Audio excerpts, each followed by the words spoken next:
He is I and I is him, man. Once again, it's another episode of Straight Lace No Chase, man. And I'm Big Mike, man. Your host of this thing right here. Some more of it. Raw and uncut. Straight Lace No Chase.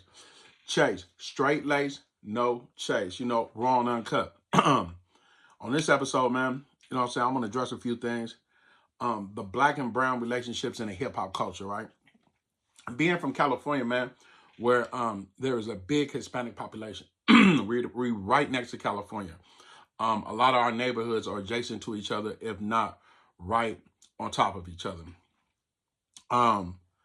With this being the home of gangbanging, you know, there's a long history of miscommunication, politics, from the streets to the penitentiary. But for it to even be intertwined in hip hop, you know, the streets have been intertwined in the rap game, the industry for a long time. So the first thing I want to speak on, you know, a couple of weeks, rising star of Los Angeles, Lefty Gunplay, man, came out of nowhere, man. And if you know his story, man, he done did some time. He's a Southsider, very proud of it. Then did some serious time from the LA County to Pelican Bay. For you guys, my viewers that's outside of California, don't know what Pelican Bay. It's a level 4 institution. It was made for the worst of the worst, right? And as he tells his story, you know, he done been through it, the thick of it. You know what I'm saying? Southern Hispanic. And if you don't know about the culture in California, in the gang culture of Mexicans, there is two different sides, North and South. You know, and we ain't gonna get deep into that because that's not my whole thing to talk about their politics or to focus in on that. But since this person, Lefty Gunplay, is an affiliate, that's why it's even brought up. So, you know, Lefty Gunplay was on a podcast, and I don't know how the question was brought up, but as of his daughter dating outside of her race, he said he would not let his daughter date a black guy. You know, and there was a lot of uproar from a lot of people, but then there was a lot of people that understood where he was coming from, like myself. Now, I'm gonna tell you right now, I didn't see him saying nothing wrong about it.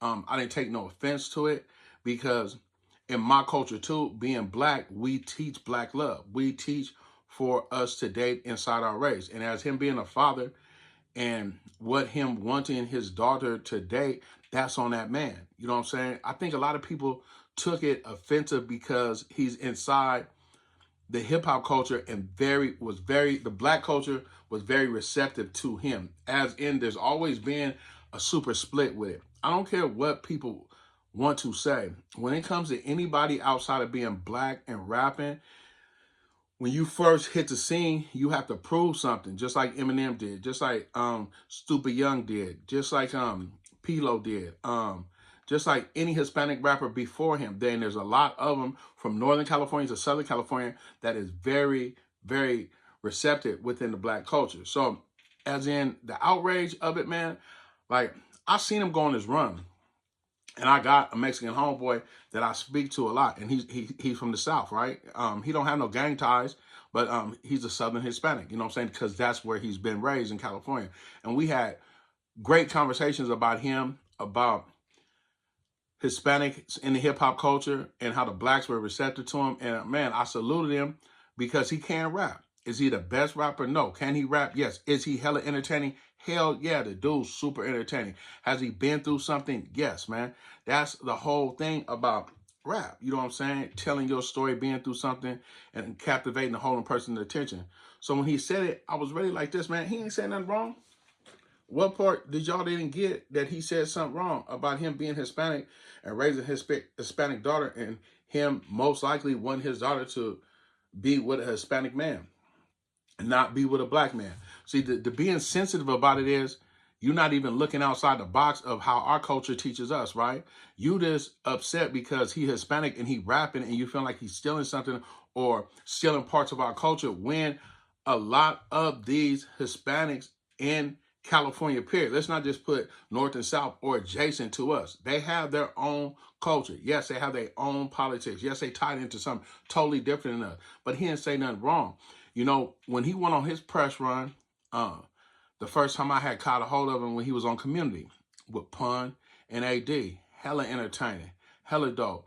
spoke about his love for blacks and rap and everything. Always been super respectful to it, right? But one time he say something wrong, y'all want to sit up here and cry. When you have to sit and look outside the box and check our own before we even trip on what's going on with somebody else. He ain't saying nothing wrong. And as it keeps going on, people be picking on, should he be canceled? No, he shouldn't be canceled, man. If you don't like what the man said, you just stop listening to his music. Nothing I'm suggesting. What I'm suggesting is open your eyes and see what you got going on with your own before you judge somebody else on what they're saying. See, I totally understand the mind process of where he been and where he come from, right? I've been with them. I've been with them for a long time. I'm not sitting here glorified. This is not no penitentiary page or no politicking page. But you understand where a person come from, their mindset. But just because I'm on the outside, I can't judge a book by a cover. Everybody is not racist. I don't think it was said in a racist standpoint. Do I think he's racist? No. Bro, when I watched him go on his press run, he was on Community. Then I said my favorite episode when he was on Ace Boys Worldwide with Pun and the Ace Boys, Trey, Manny, and Rios. Right up there having a ball, bro. Had some dancers come up in there, they drinking. They had the Mexican flag in the back, bro. This is not done. A lot of things you see online ain't just for clout. They're naturally genuine, especially when you're dealing with blacks that come from an area that beef with Mexican hoods, and they're on there. If I'm not mistaken, Pun, Rio, Manny, and Trey, they didn't came from some spots that the black and brown relationships ain't too cool, but we have elevated, man. A lot of things are changing. There's a lot of open doors. The young generation is not what the old generations are on both sides, and nah, that's not where we at. So my whole thing about the Lefty Gunplay thing is, man, worry about your own before you worry about somebody else, man. Worry about your PR skills and what you got going on inside yourself, but you worry about somebody else's saying, though. But then it's always good to have a constructive conversation about what's going on. You know what I'm saying? What's going on? So the Lefty Gunplay dude, he ain't saying nothing wrong. No, he ain't saying nothing wrong. And I wish him the best of success, man. And I also hope that he might have an open mind as he gets older, man. He's a young cat right now, bro. I definitely don't think the way I thought when I was his age, or the way I thought I don't think the way I think when I was 18. I don't think the way I thought when I was 30. I definitely don't think the way I think when I was 45. So, it's not hard. You know what I'm saying? It's not hard to understand what was said and why it was said.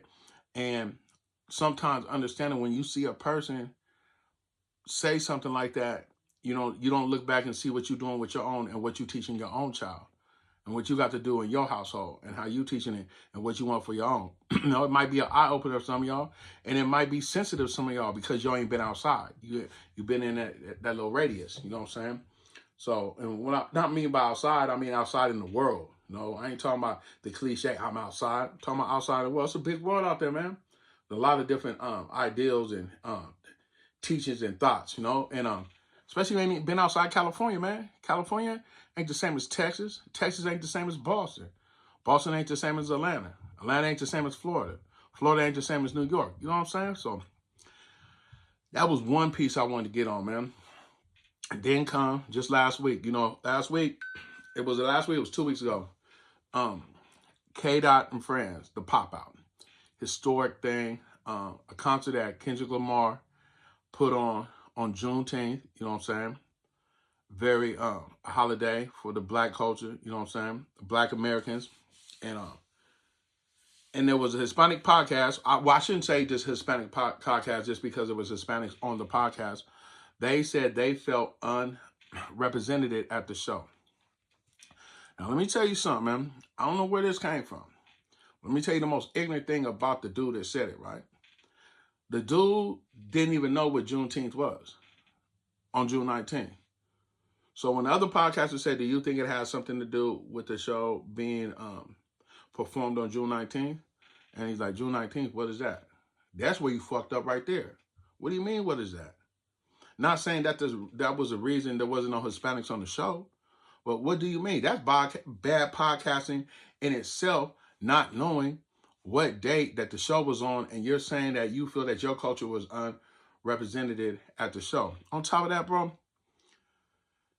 in this big industry and this culture, right? Every other race, and I'm going to stand on this when I say it, you're a guest inside this. This is something that the blacks have built. It's something that's 50 years old, that has struggled, that had to get its own identity, get its own place on the Billboard charts, at the Grammys, and anything else. And we'd have had some up and downs. And I've been old enough to see a whole bunch of different genres, right? But when you're inside this, man, you're a guest. And I don't care what race doesn't understand that. You're a guest. But if you can rap, we've always been accepted to it. We don't care what you are. There's a green man from Mars can come down right now and he rapping his ass off. We're going to be like, go alien, go alien, go. And that's the sickening part to me, when once you know that the black and brown relationships in Los Angeles County or Southern California is already tricky, is already on the teeter-totter behind eras and eras of gangbanging. On top of that, if you never known and you're not a member on either side, the politics from behind the walls to the streets, then you'll never know. And you're just a pawn. Because you know one thing about being a Southern Hispanic, you fall up under a regiment. You fall up on rules and regulations. So now that every race is getting on YouTube, right? And saying things out of mouth, you have to be mindful of the things you say, because the things you say could be offensive and you're out of pocket for saying them. Because let me tell you something.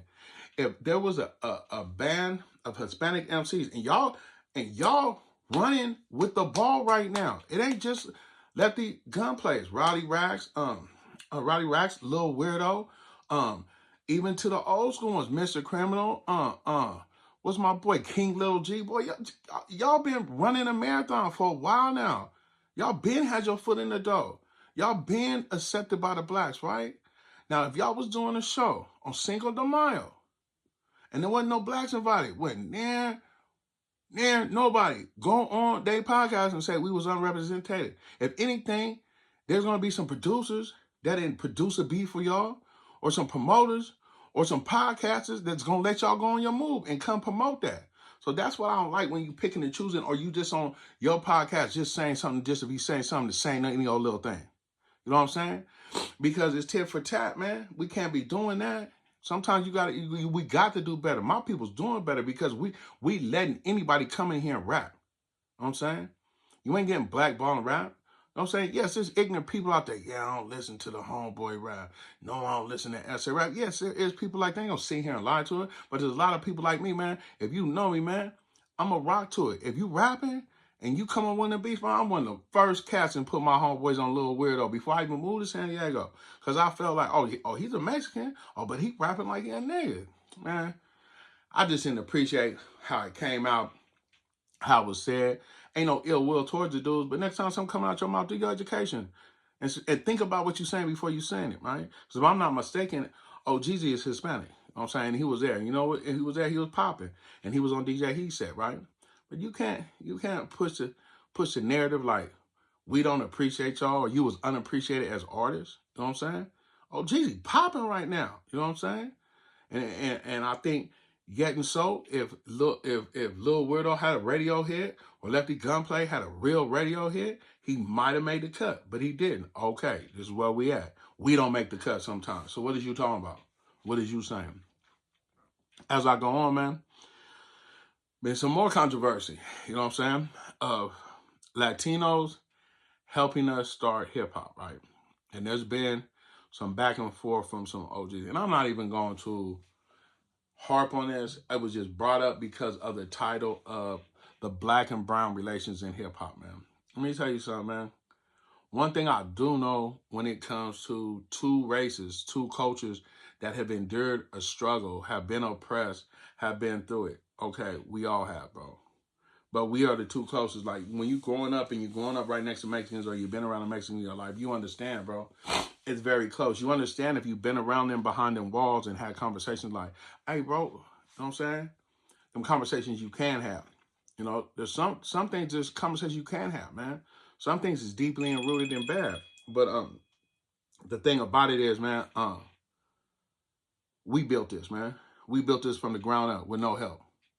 And that's been a fact. You know what I'm saying? Some old school cats that want to go back and forth, Lord Jamal and Karis One. And my main thing about it is, man, don't you ever sit here and denounce your own people, man, before you want to big up your own people, because ain't nobody helping us, ain't nobody been helping us, ain't nobody want to help us, ain't nobody coming to our help, man. So shame on you. Shame on you. When the history been set in stone, you know what I'm saying? You know what I'm saying? Because I'll tell you right now, ain't nobody going to say we helped them do anything.